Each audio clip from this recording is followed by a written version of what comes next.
أولا السلام عليكم ورحمة الله تعالى وبركاته. janalka aad daawanaysaan waa alkarma official. fadlan haddaad nagu cusub tahay subscribe, haddaad hore noola joogtayna like iyo share. intaa waxay inoo tahay dhiirigelin. maanta waxaan dhammaystiri doonaa siradii nebiga, waxaana sii maraynaa qodobkii ugu dambeeyey. maanta waxaan idin soo gudbin doonaa qodobo ku saabsan nebiga abtirkiisa dhinaca aabbaha.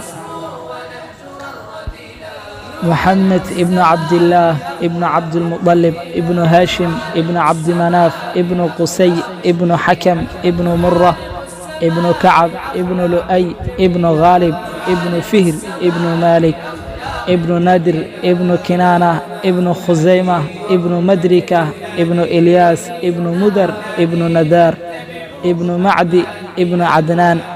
intaas ayaa laga yaqaanaa abtirkiisii, wuxuuna abtirkiisu galaa nebiyullaahi ismaaciil ibni ibraahim calayhi salaam. abtirkiisu dhinaca hooyada maxamed ibnu aamina binti wahab ibnu cabdimanaaf ibnu zuhra ibnu xakam. halkaas ayayna isaga soo dhacaan labada abtirsiimo. awlaaddiisu waa 7, 3 ayaa rag ah, waxayna kala yihiin qaasim, cabdullaahi iyo ibraahim. 4na waa dumar, waxay kala yihiin faatima, ruqiya, saynab iyo ummu kaltuuma. dhammaantoodna waxaa dhashay khadiija bintu khuwaylid, ibraahim mooye oo isagu waxaa dhashay maariyatu qabdiya. xaaskiisu waxay ahaayeen ilaa 11 sida ayna ku kala ahaayeen khadiija, caaisha, xafsa, saynab, safiya, juwayriya, ramla, sawda, maymuuna, hindiya iyo saynab umu masaakiin. adeeryaalkiisu waxay ahaayeen ilaa 12 nin, waxaana muslimka ahaa 2 nin, xamza iyo cabbaas. eedooyinkiisa waxay ahaayeen 6 habeen ah, waxaana muslimka ahaa 3, safiya, caatika, arwaa. dadkii u khaadimayn jiray waxay gaarayaan 170 ruux, waxaana ka mid ahaa anas binu maalik iyo ummu ayman.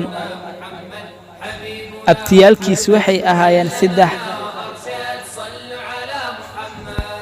abti ama 3 nin oo la kala yidhaa aswad, cumayr iyo cabdiyahuud.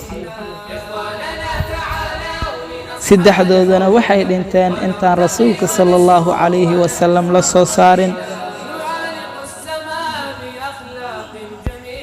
iclam anna afdalu alanbiyaa'i huwa sayiduna muxamed sala allahu calayhi wasalam, wayajibu calaynaa macrifatu ismihi wa nasabihi wa maxallihi waliadatihi wa baaqi siiratihi linakuuna calaa cilmin min xaalatin wa khilaaqatin. فنبينا صلى الله عليه وسلم عربي من بني هاشم أفضل قبائل العرب. ogow waxaa ugu fadli badan uguna khayr badan nebigeena moxamed, naxariis iyo nabadgelyo korkiisa ha ahaatee. waxaana nagu waajib ah in aan baranno magaciisa, nasabkiisa, meeshuu ku dhashay iyo siiradiisa oo dhan. wuxuu ka dhashay qabiilka carab ugu sharafta badan ee la yidhaahdo reer bani haashim.